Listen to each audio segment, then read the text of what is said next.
merci de votre invitation. Merci à Pierre-Yves Rougeron de son invitation. Ce soir, est-ce qu'on m'entend suffisamment au fond de la salle? Oui. Merci de cette invitation qui me fait très plaisir. Je l'avais rencontré dans un autre cercle, dans un autre club. Il m'avait parlé de celui-ci, de ce cercle Aristote et de l'équipe qui anime ce cercle Aristote. Et il me semble qu'on ne peut pas trouver de meilleur patronage qu'Aristote pour une aventure intellectuelle de probité et de recherche de la réalité. Puisque finalement, cette philosophie d'Aristote, comme le disait Michel Villet, c'est une philosophie de l'inachèvement, puisqu'on essaye d'approcher le réel, mais on ne l'approche jamais tout à fait, et d'efforts successifs en efforts successifs, on s'efforce d'en approcher toujours davantage. Alors, ce livre, effectivement, est consacré à la nation. C'est un livre qui a été écrit relativement rapidement, parce que je l'ai commencé... Alors, c'est vrai, il est sorti pour les européennes. Il est sorti pour les européennes, et Jean-Cyril Godefroy trouvait que c'était bien de signaler qu'il pouvait avoir son petit mot à dire dans ce contexte de l'élection européenne. C'est vrai aussi que jamais je n'ai pensé que ce fût un livre de circonstances. Et pour moi, c'est un livre qui, connu ou inconnu, aura encore des choses à dire en 50 ans ou dans 100 ans, s'il y a encore des gens pour le lire. Alors, il prend la suite d'un ouvrage précédent auquel vous avez bien voulu faire allusion, qui s'appelait « Le vrai génie du christianisme », et dans lequel j'avais essayé de démontrer qu'historiquement, le succès de l'Occident s'expliquait justement que le succès d'Occident s'expliquait par ce que j'appelle dans ce livre le vrai génie du christianisme, c'est-à-dire une disjonction du politique et du religieux apportée par les paroles christiques célèbres que vous savez, et qui s'est tout particulièrement concrétisée, cette distinction du politique et du religieux, en Europe occidentale à partir du XIe siècle. Et qu'il en avait résulté une différence des genres, la possibilité d'une différence des genres, dont déjà saint Thomas d'Aquin avait posé la théorie au milieu du XIIIe siècle, en disant que la société religieuse et la société politique, l'Église et la société politique, étaient deux communitates perfectae. Finalement, cette distinction des genres est toute bête. On appelle ça en France la laïcité, dans un certain sens du mot laïcité, car on lui donne bien d'autres sens, vous le savez, et notamment, on en fait aussi une religion séculière. C'est ce qu'avait voulu faire Ferdinand Buisson, et ce que Vincent Peillon, dans l'ouvrage qu'il a consacré à Buisson, ce que Vincent Peillon assume, et lui-même, quand il a dirigé pendant quelque temps les destinées de ceux que l'on appelait naguère le mammouth, et qui en tout cas ne mérite pas le titre de ministère de l'Éducation nationale. J'écris dans ce livre que s'il avait un nom véritable actuellement, ce ministère devrait s'appeler ministère de l'Éducation antinationale.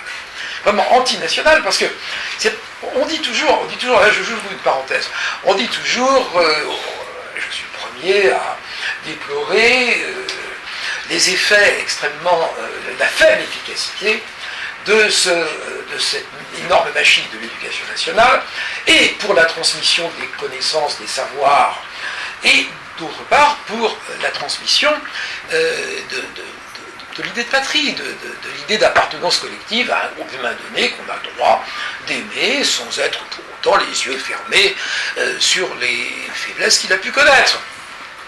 Et ce ministère se donne un mal énorme, déploie des trésors d'énergie pédagogique, justement pour arriver à ne rien transmettre, le moins possible, et pour essayer de détruire au maximum chez les jeunes gens de ce pays toute possibilité d'attachement et de lien affectif avec la nation, avec ce que Renan définissait comme cet héritage indivis, et ce fameux plébiscite de tous les jours, dont on fait quelque chose de purement contractualiste, on a tort, parce que pour Renan, ce plébiscite de tous les jours, c'était un plébiscite de tous les jours pour continuer à faire vivre cet héritage indivis.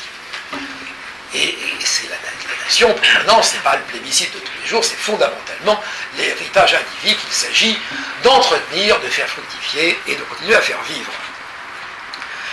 Donc, je vais ouvrir une parenthèse, et comme toujours quand on ouvre une parenthèse, en tout cas moi quand j'ouvre une parenthèse, je ne sais plus très bien où j'en étais au point de départ, mais l'idée c'est que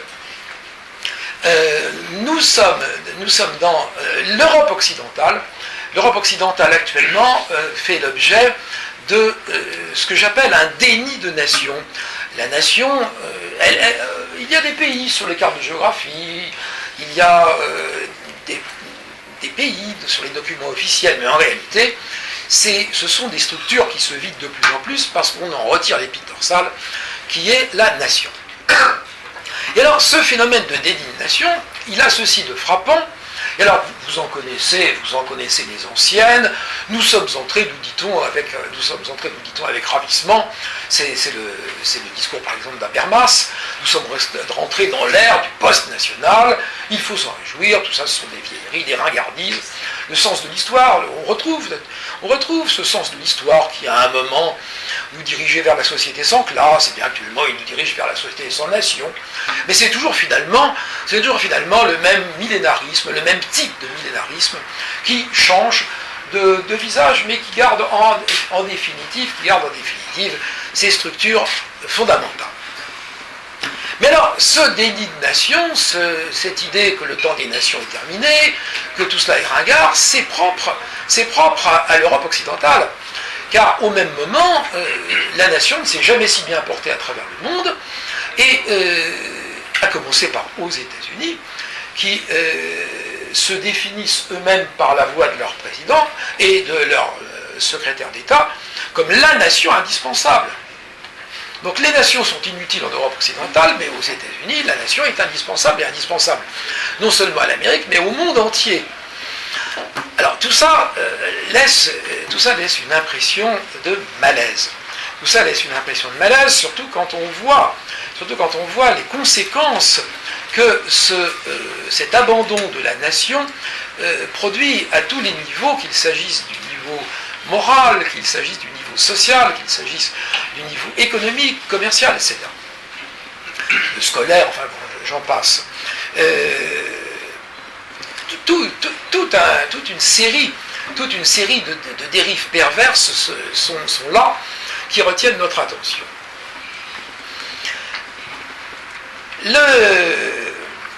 Donc je partais de ce que j'avais appelé le vrai génie du christianisme. C'est-à-dire cette disjonction du politique et du religieux qui s'était concrétisée en Europe occidentale et qui est une des explications majeures, me semble-t-il, du succès historique de l'Occident, de son invention, de la pensée scientifique moderne, de la technique moderne, du développement économique et du progrès économique et social.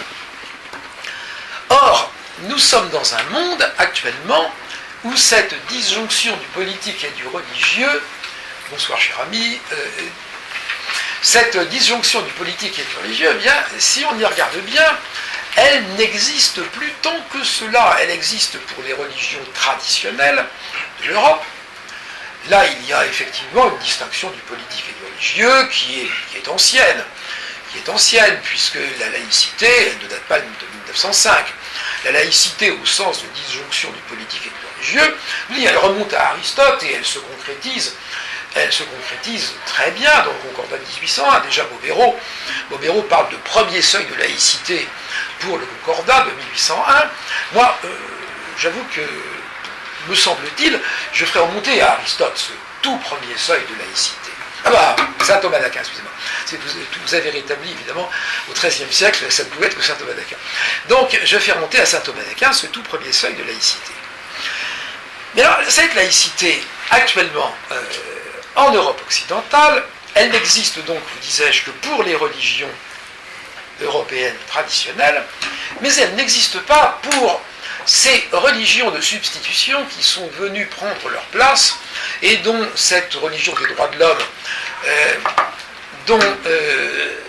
notre ami Paoli, à laquelle notre ami Paoli a consacré le livre magnifique qu'il vient de publier il y a quelques mois, là, il n'y a plus du tout de disjonction du politique et du religieux. Nous baignons dans le religieux. Nous baignons dans une religion politique.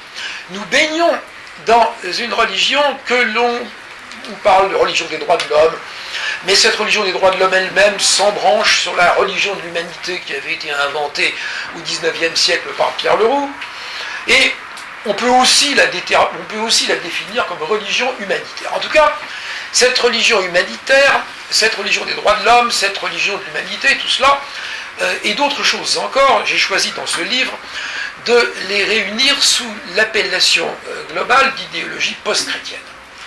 Idéologie post-chrétienne parce que ce sont, et tout particulièrement à notre époque, ce sont des religions séculières qui se sont développées sur la base d'une implosion progressive de la religion chrétienne et corrélativement par l'envahissement du champ des valeurs de la société et du champ des règles du droit par des idées d'origine chrétienne, effectivement, sorties complètement de leur contexte, ayant perdu leur sens, complètement dénaturées, et capables d'avoir les effets les plus néfastes pour la société, la nation, la famille, etc.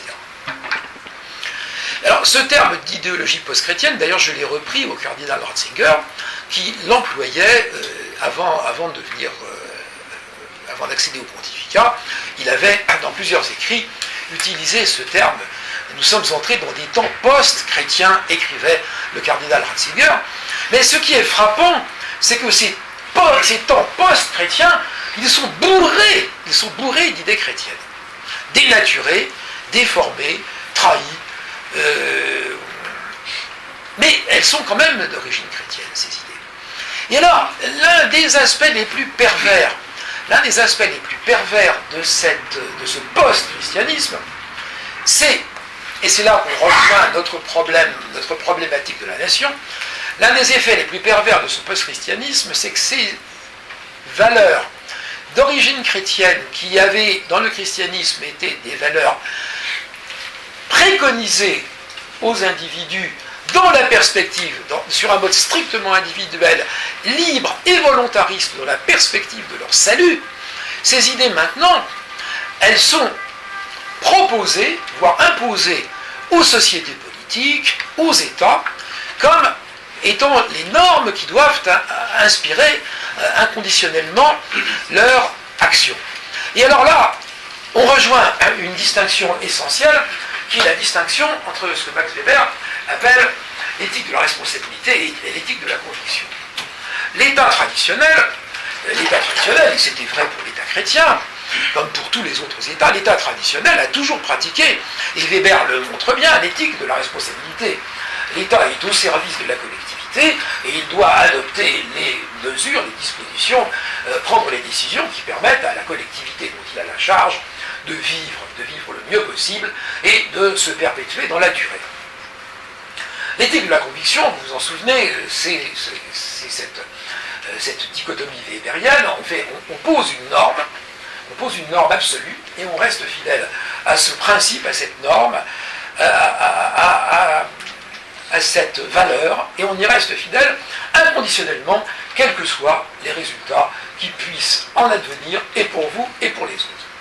C'est donc une fidélité absolue à une valeur, et on se moque des résultats. Et Weber, qui d'ailleurs partait de Machiavel pour la construction de cette antithèse, mais vous vous en souvenez, Weber partait de Machiavel, il partait de cette idée qu'un gouvernant doit être capable, si la survie de l'État l'impose, un gouvernant doit être capable de prendre des décisions qui compromettent son salut éternel. Le prince peut évidemment rechercher son salut, il le doit, mais il y a un moment où il est obligé de choisir entre son salut et sa mission au service de la collectivité.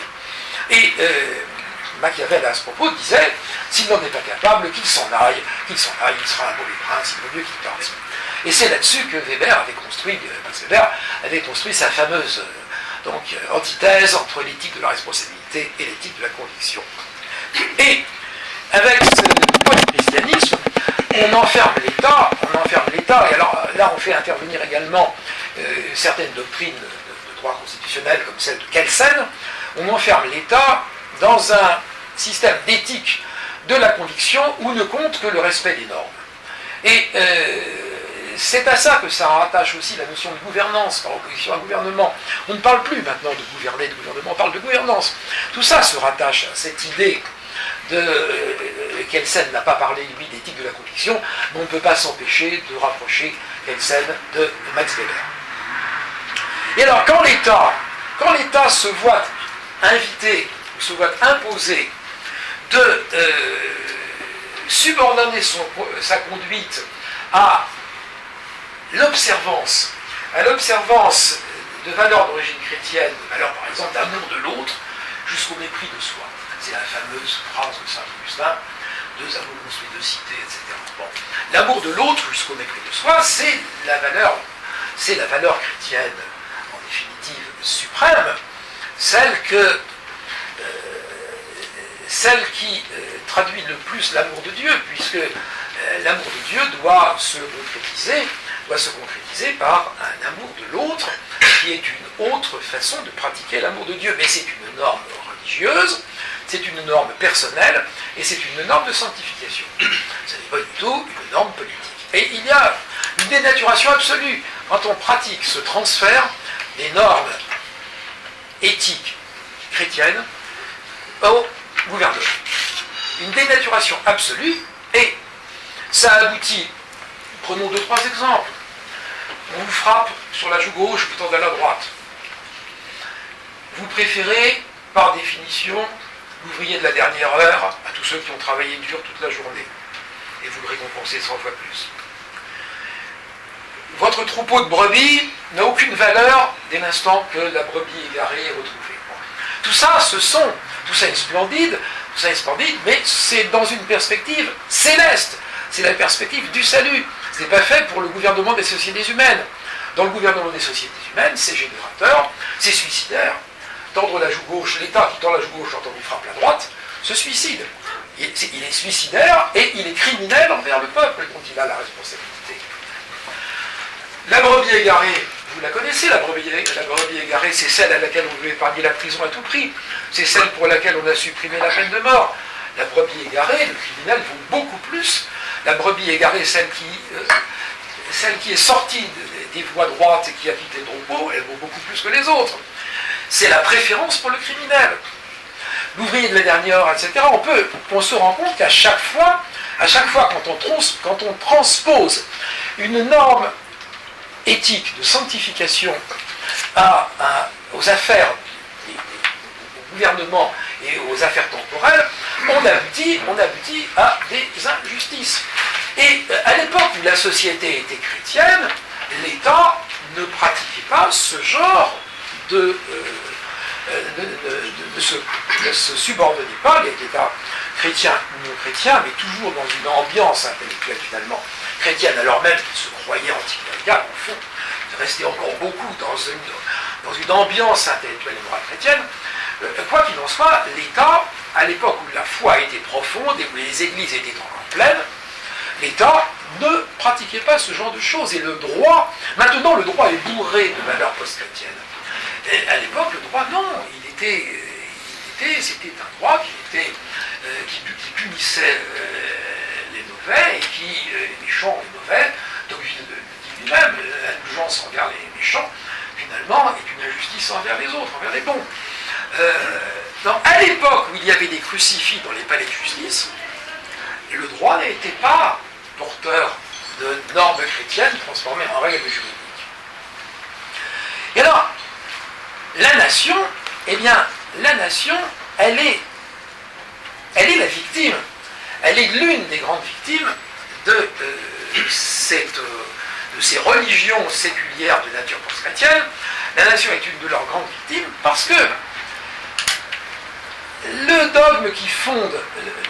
dogme politico-religieux qui fonde la religion humanitaire, c'est un détournement de l'idée chrétienne d'égale dignité des âmes devant Dieu. Non pas que Dieu va juger, que tout le monde s'est comporté de la même manière, mais au départ, l'absence d'a priori. Je crois qu'il faut comprendre cette idée de dignité égale des âmes devant Dieu par une absence d'a priori. L'âme de l'esclave vaut autant que l'âme du prince. Vous vous en souvenez, dans l'art égyptien, on voit les gens qui sont socialement pas importants sont minuscules, les gens socialement importants sont immenses. Dans la société, dans la chrétienté, eh bien, tout le monde a la même taille. Regardez chez Cimabue et chez Giotto, tout le monde a la même taille, il n'y a plus les grands et les petits. Tout le monde a la même taille, et ça c'est une traduction iconographique de cette égale dignité des âmes devant Dieu. Ce qui ne veut pas dire que ensuite, dans le jugement, les âmes seront traitées de la même manière. Elles seront traitées en fonction, enfin, tout dépend des théologies, mais a priori, elles seront traitées en fonction de ce qu'elles ont mérité. Et si l'esclave est mauvais et si l'empereur est bon, évidemment, l'empereur sera récompensé et l'esclave sera puni. Si c'est l'inverse, eh bien, ça sera. En tout cas, ça ne pose pas le problème. Il n'y a pas d'a priori, favorable ou défavorable à l'un ou à l'autre dans la théologie chrétienne. Mais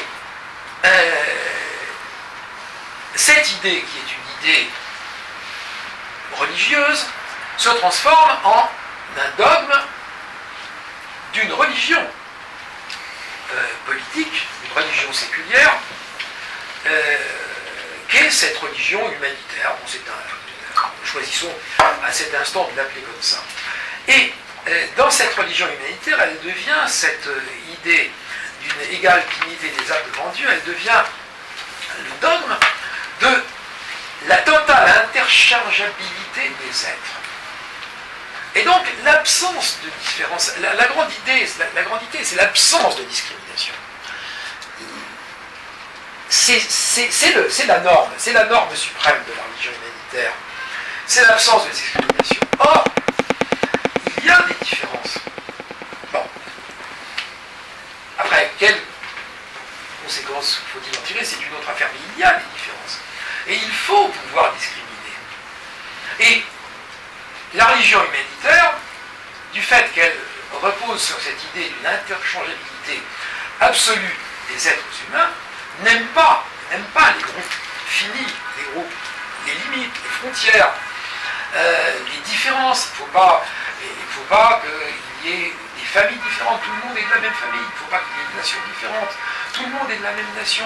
Il ne faut pas qu'il y ait de sexe différent, tout le monde est plus ou moins du même sexe. Bon, ces limites, ces frontières, tout ça, c'est intolérable. L'idée de l'interchangeabilité des êtres, eh bien, elle aboutit à la négation de toute différence. Or, il faut pouvoir discriminer. Il faut pouvoir discriminer, et c'est là qu'on retrouve la nécessité des nations. Un exemple de discrimination vitale pour une nation. Et, indiscutablement, c'est une discrimination. La France ne pourrait pas le pratiquer, parce qu'elle s'est interdit toute discrimination, et parce qu'elle s'est liée les mains par des traités européens qui l'empêcheraient de réaliser ce genre de choses. Mais la Suisse, qu'a fait la Suisse? La Suisse a adopté une votation dans laquelle elle interdit les minarets dans l'espace public suisse. Qu'est-ce que c'est que ça, sinon une discrimination? C'est une énorme discrimination, qui d'ailleurs n'interdit pas du tout la liberté religieuse. Ça ne contredit pas la liberté religieuse, il n'y a aucune limitation à la liberté religieuse, mais c'est une discrimination de la symbolique visuelle d'une certaine religion dans un certain pays.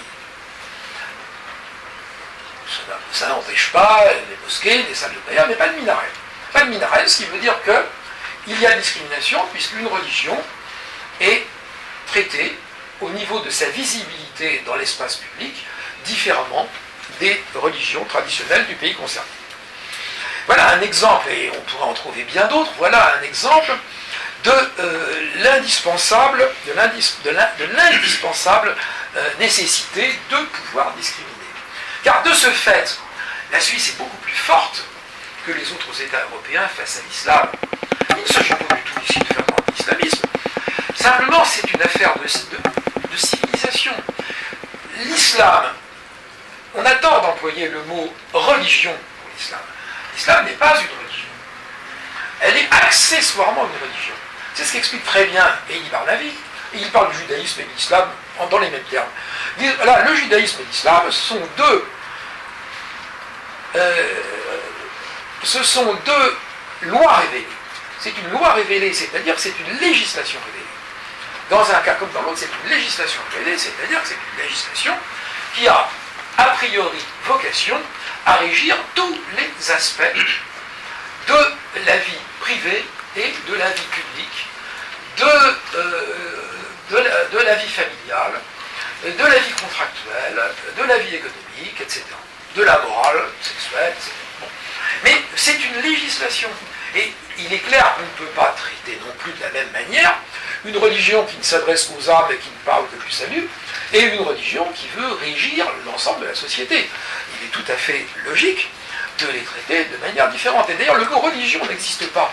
Le mot même de religion n'existe pas dans la langue arabe. C'est le mot din. Din, c'est la loi. L'idée même de religion, c'est une idée purement chrétienne. C'est l'idée d'une religion qui soit distincte du politique. C'est une idée purement chrétienne. Dans la grande tradition du Moyen-Orient, c'est-à-dire la tradition juive et la tradition musulmane, je rappelle ici cette formule merveilleuse de Voltaire, l'islam n'est pas autre chose qu'un réchauffé du judaïsme, eh bien, dans cette tradition-là, le politique est complètement englobé dans le religieux. Donc, alors, voilà des raisons. Il y en a, je suis désolé parce que je me rends compte combien tout ça est décousu et combien tout ça dit peu de choses par rapport à tout ce que je voudrais dire. Mais voilà. Je ne dis pas. Alors, il faut à mon sens sortir de l'Europe, en sortir radicalement. De toute façon, il faut sortir de l'euro. L'euro est une monstruosité absolue sur le plan économique. Évidemment, la France a complètement besoin. La France a complètement besoin de lutter contre son démon égalitaire. Le démon égalitaire français c'est ça la vraie maladie française, il y en a un. Elle est à l'origine de tout, c'est cet égalitarisme délirant qui habite les âmes françaises, trop d'âmes françaises. Bien sûr qu'il faut que la France sorte de son démon égalitaire et qu'elle adopte des tas de mesures parce que cette égalité, elle est quand même terriblement destructrice de l'aptitude à créer des richesses. Je me rappelle, Alfred Sauvy, dans les années 1980, avait écrit dans le journal La Dépêche du Midi un bref billet extrêmement drôle qu'il avait appelé La course à 5. Et dans ce billet, il disait, c'est quand même curieux, mais en France, on éprouve le besoin pour créer des richesses, de se créer tellement de contraintes qu'on est comme entravé, comme si on avait les pieds liés, comme si on était dans un sac. Et il dit, c'est tellement facile quand on peut créer de manière libre des richesses, et on se ligote, on s'entrave, et c'est pour ça que, déjà, c'était au tout début des années Mitterrand, il disait, c'est pour ça que le socialisme ne peut pas être une solution aux problèmes économiques et sociaux d'un pays, quel qu'il soit, que ce soit sous la forme du socialisme soviétique, ou que ce soit sous la forme du socialisme à la française. Mais indépendamment de ça, il ne faut pas se raconter l'histoire. Le tissu économique et industriel français n'est pas, et surtout maintenant n'est pas le tissu économique et industriel allemand. L'Espagne n'est pas l'Allemagne, la Grèce n'est pas les Provinces-Unies, et la même monnaie pour tout cela est absolument impraticable. On en a la preuve et on s'enfonce chaque jour davantage dans un chômage de masse. Alors je ne vais pas vous ennuyer avec les questions économiques. Mon maître Fourastier avait écrit que l'équation fondamentale de l'économie est la suivante: on ne peut pas consommer plus que ce que l'on a produit durablement. Durablement, une société ne peut pas consommer plus qu'elle ne produit. Et si elle consomme des choses qu'elle n'a pas produites, eh bien, il faut qu'elle les compense par des choses qu'elle a produites et qu'elle vend à l'extérieur. Or, actuellement, nous ne produisons presque plus rien. Alors, j'exagère, c'est caricatural, mais nous produisons très peu de choses. Il ne faut pas oublier que le produit intérieur brut, le PIB, comporte des tas d'éléments qui ne sont pas vraiment de la création de richesse. Une émeute de banlieue, ça fait monter le PIB. Et oui, parce qu'il y a des choses cassées. Un accident de voiture, ça fait monter le PIB. Donc le produit intérieur brut est à beaucoup d'égards trompeur. Et actuellement, l'euro enfonce encore davantage une économie qui est elle-même, du fait de ses propres démons, qui est déjà sinistré, l'euro l'enfonce encore davantage, et alors un certain nombre d'économistes des hurlements d'orfraie, on dit non mais non, ça sera épouvantable, c'est pas possible, c'est pas praticable, mais d'autres économistes, y compris les plus libéraux, comme Rosa ou comme Aftalion, depuis des années, disent qu'il faut sortir de l'euro, et de toute façon, si on n'en sort pas nous-mêmes, on nous en sortira, parce que ça n'est pas viable. Et Balzac a une charmante formule, mieux vaut sauter par la fenêtre que d'être roulé dans les escaliers, que de se laisser rouler dans les escaliers. Et c'est vrai qu'il faudrait sortir, il faudrait sortir de l'euro. Un pays comme la France, et il faudrait sortir de l'euro, il faudrait retrouver des frontières. Comment s'appelle-t-il? Maurice Allais, grand fédéraliste, grand européen. En même temps, on disait, mais c'est pas possible. Il écrivait, c'est dans les années 90, on ne peut pas avoir une monnaie commune si on n'a pas, un pouvoir politique commun. On ne peut pas avoir des frontières extérieures uniques si on n'a pas un pouvoir politique unique. Et on a fait exactement tout ce que Maurice Allais disait à juste titre qu'il ne fallait pas faire. La frontière protège, l'abandon actuel des frontières, c'est une régression en matière de sécurité et d'ordre public, c'est une régression de plusieurs siècles qui nous ramène aux époques où l'État Louis XIV peut-être le voir dans 2 heures d'ailleurs, à quel point l'absence de frontières est régressive d'un point de vue de sécurité. Je le crains. Et encore, nous ne sommes pas dans les quartiers les plus exposés. Tout à fait. Bon, les agriculteurs se font voler, leurs tracteurs, leurs récoltes, et tout ça se retrouve, les mafias s'organisent, enfin bon, tout ça, on le sait, favorise infiniment les activités frauduleuses, les activités criminelles, les déplacements de population indésirables, etc. Alors, dans ce livre, il y a un autre aspect, et je pense que je terminerai là-dessus parce qu'on ne peut pas parler définitivement, vous m'aviez fixé un horaire, je n'ai pas tout fait attention. On y est presque, je vais voir. Alors, je parle de la Suisse, bien sûr, comme une référence, je dis en gros qu'il vaut mieux être petit et décidé que perdu dans un magma confus qui vous fait mourir à petit feu et qui vous entrave. Et je prends aussi l'exemple d'Israël. Alors, je ne l'avais pas prévu, mais dans la recherche que j'ai faite, j'ai été amené à voir le modèle d'Israël, non pas le modèle de l'Israël de la loi révélée, de la législation révélée, mais le modèle d'Israël comme nation. Le modèle d'Israël comme nation, parce que au Moyen-Âge, les nations européennes se sont construites sur un modèle juif. Elles se sont construites sur un modèle juif qui venait de la Bible. La Bible, qu'est-ce que la Bible? C'est un roman national. Le christianisme, la religion chrétienne, emportait avec elle la Bible. Donc les médiévaux avaient dans leurs écritures saintes un roman national. Et comme les médiévaux européens cherchaient à se constituer en nation, certains y sont parvenus, d'autres pas, bien ceux qui sont parvenus à se constituer en nation se sont appuyés sur la Bible. Et ils ont proclamé qu'ils étaient le nouveau peuple élu de Dieu, le nouvel Israël. Donc le modèle de l'État hébreu antique, tel qu'il est, non pas tel qu'il est vrai archéologiquement, mais tel qu'il est transmis par la Bible, a été le creuset et l'armature doctrinale de l'État-nation européen. Et alors l'Israël moderne, il m'intéresse dans la mesure où il se veut laïque. Alors nous savons à quel point il a des difficultés à être laïque, mais il m'intéresse dans la mesure où il se veut laïque. Et dans la mesure où il se veut laïque, l'Israël actuel est d'une certaine manière le conservatoire de ce qu'a été l'État européen du XIXe siècle. Parce qu'il s'est constitué sur le modèle de l'État européen du XIXe siècle. Les sionistes vous disaient clairement, ils voulaient un État à l'européenne au Moyen-Orient. Ben Gourion parlait de la Suisse du Moyen-Orient. Ils voulaient un État européen au Moyen-Orient. Et ils voulaient un État juif, bien sûr, mais dans lequel la religion juive ait la moins d'importance possible et le moins d'influence possible. Les rabbins, dans leur lieu de culte, et on laisse les gens sérieux, c'est-à-dire les laïcs gouverner. Donc voilà, c'était à peu près ça. Mais alors, du fait qu'il est juif, l'État israélien n'est pas contaminé par le post-messianisme, par définition, puisqu'il n'est pas chrétien. Donc il n'a pas été contaminé par le post-messianisme, et ça lui permet d'avoir conservé de l'État européen du XIXe siècle et du début du XXe siècle, qui était son modèle, d'avoir conservé deux idées.